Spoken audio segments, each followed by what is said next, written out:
अस्सलाम वालेकुम नाजरीन। आज हम बात करेंगे E2 वीज़ा के बेनिफिट के हवाले से। First of all, E2 visa वो वीज़ा है जिन ममालिक के साथ अमेरिका की business treaty investment point of view से साइन है, वो ममालिक के शहरी ये वीज़ा हासिल कर सकते हैं अपनी इन्वेस्टमेंट के ज़रिए, जो यहाँ पे वो अमेरिका में करेंगे।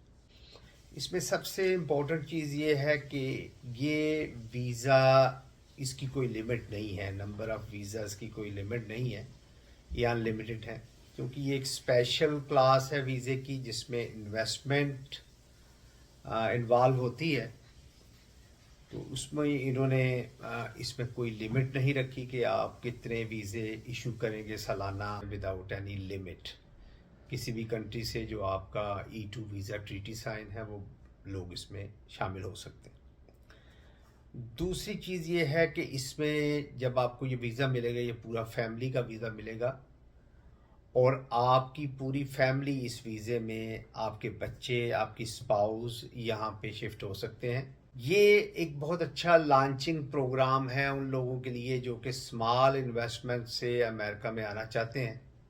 और एक अच्छा बिजनेस इस्टेब्लिश करें टाइम टू टाइम। तो उसके बाद अदर ऑप्शंस के मतलब भी मैं अभी डिस्कस करता हूँ आपके साथ। दूसरा ये है, जो बच्चे हैं आपके 21 साल से कम उम्र के,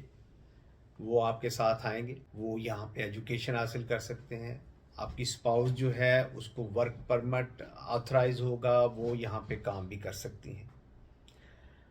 और दूसरा चीज़ है कि जैसे ही आप आएंगे यहाँ पे आपको सोशल सिक्योरिटी नंबर अलॉट हो जाएगा,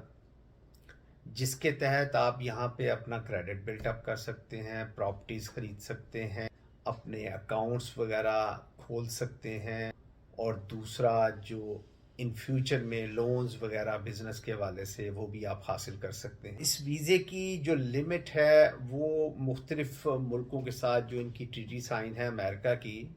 उसके हवाले से 2 साल से लेके ये 5 साल तक का वीज़ा मिलता है। लेकिन आप इसको as much you can, you are running your business here, तो आप उसको जब तक मर्जी जो है ना एक्सटेंड करवा सकते हैं। इसमें ऐसी मिसालें भी हैं कि लोग 25-25 साल से इस E2 वीज़े पे काम कर रहे हैं यहाँ पे, और वो ग्रीन कार्ड पे भी कन्वर्ट नहीं हो रहे क्योंकि लो टैक्सेस की वजह से, कि अगर क्योंकि ये एक रेजिडेंशियल वीज़ा नहीं है, ग्रीन कार्ड होल्डर वीज़ा नहीं है, तो इनमें टैक्सेस की वो शरह जो कि शहरियों को लगती है, अमेरिकन सिटीज़न को लगती है, वो इन पे नहीं लगती। तो उससे भी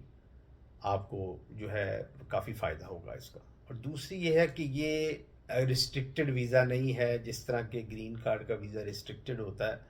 कि आपको इतना अरसा पाकिस्तान में रहना है या आपको इतना अरसा किसी और मुल्क में रहना है और आप यहाँ से बाहर नहीं जा सकते। इसमें ऐसी कोई शर्त नहीं है, आप जब मर्ज़ी चाहें, जितनी मर्ज़ी चाहें जाएं, जब मर्ज़ी चाहें वापस आएं, जितनी मर्ज़ी चाहें आप बाहर स्टे करें।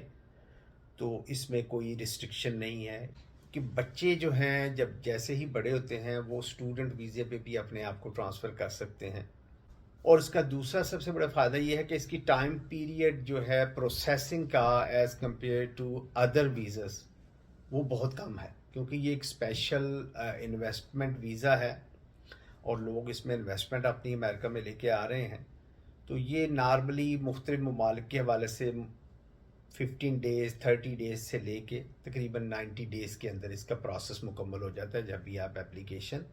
सबमिट करते हैं। इसमें दूसरी चीज़ ये है कि आप दो सूरत हाल हैं, अपने मुल्क से इस वीज़े को अप्लाई करें, और अगर आप अमेरिका के अंदर हैं और यहाँ पे आप इस वीज़े को अप्लाई करना चाहते हैं, यहीं पे आपने बिज़नेस ख़रीद लिया है, आप किस B1 B2 वीज़े पे आए हैं, आप स्टूडेंट वीज़े पे हैं या किसी और वीज़े पे हैं और आप चाहते हैं कि यार मैं इसमें कन्वर्ट हो जाऊं, तो उसके लिए आपको यहाँ पे पिटीशन दाखिल करनी पड़ेगी और चेंज ऑफ स्टेटस करना पड़ेगा। इसकी प्रोसेसिंग फ़ी अगर आपने फास्ट प्रोसेस करवाना है, अगर आप इस USA के अंदर हैं, तो आपको एडिशनली कुछ अमाउंट जो है 1500 से लेके 2000 के करीब है, जो प्रीमियम प्रोसेसिंग फ़ीस होती है, वो पे करके आप इसको प्रोसेस को जल्दी भी कंप्लीट कर सकते हैं। लेकिन इसमें एक कबाहत ये है कि अगर आप अमेरिका को छोड़ के बाहर जाते हैं अपने मुल्क में, तो फिर वहाँ से आपको दोबारा ये वीज़ा लेना पड़ेगा। اس لیے ہماری ریکمنڈیشن کبھی بھی یہ نہیں ہے کہ آپ یہ ویزے کو یہاں پہ چینج آف اسٹیٹس کریں، بلکہ یہ ہے کہ آپ اپنے ملک میں جائیں اور وہاں سے یہ ویزا لیں، تاکہ آپ کو یہاں سے جانے کے بعد اسٹیٹس چینج کروانے کے بعد آپ وہاں جاتے ہیں اور پھر دوبارہ ویزا لینا پڑے گا، تو اس کے لیے بہتر یہی ہے کہ آپ اپنی کونسلر پروسیسنگ کی طرف توجہ دیں، کیونکہ اس میں نہ تو پٹیشن داخل ہوتی ہے اور نہ اتنا پروسیسنگ ٹائم یا پریمیم فیسز آپ کو پے کرنی پڑتی ہیں چینج آف اسٹیٹس کرنے کے لیے۔ دوسرا یہ ہے کہ اس ویزے کو حاصل کرنے کے لیے آپ کو کوئی جاب آفر نہیں چاہیے، کوئی ہائی اماؤنٹ آف انویسٹمنٹ نہیں چاہیے، آپ کو کوئی فیملی جو ہے اسپانسرشپ نہیں چاہیے، جو کہ دوسرے ویزا کی ریکوائرمنٹ ہوتی ہے۔ تو یہ ایک سب سے بڑی خوبی ہے اس میں۔ اور دوسری یہ ہے کہ اگر آپ اس ویزے پہ یہاں پہ رہنا چاہتے ہیں تو جتنا مرضی لمبا آپ رہنا چاہیں آپ رہ سکتے ہیں، اس پہ آپ کی کوئی ریسٹرکشن نہیں ہے۔ صرف یہ ریسٹرکشن ہے کہ آپ کا بزنس ان رننگ پوزیشن میں ہو اور آپ اس ویزا کی جو ریکوائرمنٹ ہیں، فار ایگزامپل کہ اتنے امپلائی آپ نے ہائر کرنے ہیں اور ان کو جابس دینی ہیں، وہ آپ کنٹینیو کریں اور بزنس کو رن کریں، تو آپ کو اس میں کوئی پرابلم نہیں آئے گی۔ دوسرا یہ ہے کہ ایسے ممالک جن کی ٹریٹی سائن نہیں ہے وہ اس ویزے کو کیسے حاصل کر سکتے ہیں۔ اس میں سمپل آپشن تو یہی ہے کہ اگر تو وہ مثلا انڈیا ہے، اس کو یہ ٹریٹی حاصل نہیں ہے، لیکن اگر اس کا شہری کوئی کینیڈین سٹیزن شپ لے چکا ہے یا کسی افریقی ملک کی سٹیزن یا پاسپورٹ خرید چکا ہے، تو وہ اس کی ٹریٹی میں آتا ہے امریکہ کے ساتھ، تو وہ اس کی بیس پہ اپلائی کر سکتا ہے۔ تیسری چیز یہ ہے کہ اس میں ایک لا جو ہے پریزنٹ کیا گیا تھا 2017 میں، ابھی وہ بل اپروو نہیں ہوا، اگر وہ ہو جاتا ہے تو کافی قباحتیں ختم ہو جائیں گی اور اس ویزے کی ڈیمانڈ آلموسٹ میں کہتا ہوں کہ 10 گنا زیادہ بڑھ جائے گی ورلڈ میں۔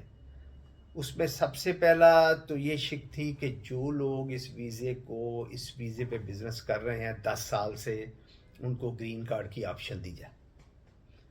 اور دوسرا یہ ہے کہ جو بچے، اس کی جو عمر تھی 21 سال تک تھی، جو ڈیپینڈنٹ ہے E2 ویزا کے چلڈرن، اس کی عمر کی ایج کو 26 ایئر تک کیا جائے بنسبت یہ کہ 21 سال۔ سو یہ بھی ایک بہت بڑا بینیفٹ ہے جس کے تحت لوگ فائدہ اٹھا سکتے ہیں، لیکن یہ اس وقت ہے جب یہ اس کی منظوری ہو جائے گی۔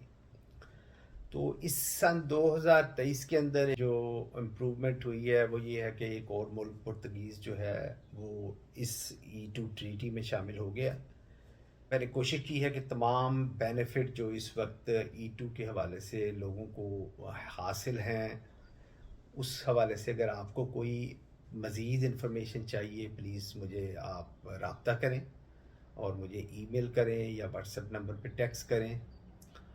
اور انشاءاللہ آئندہ ملیں گے۔ Please subscribe me and share me. Thank you very much.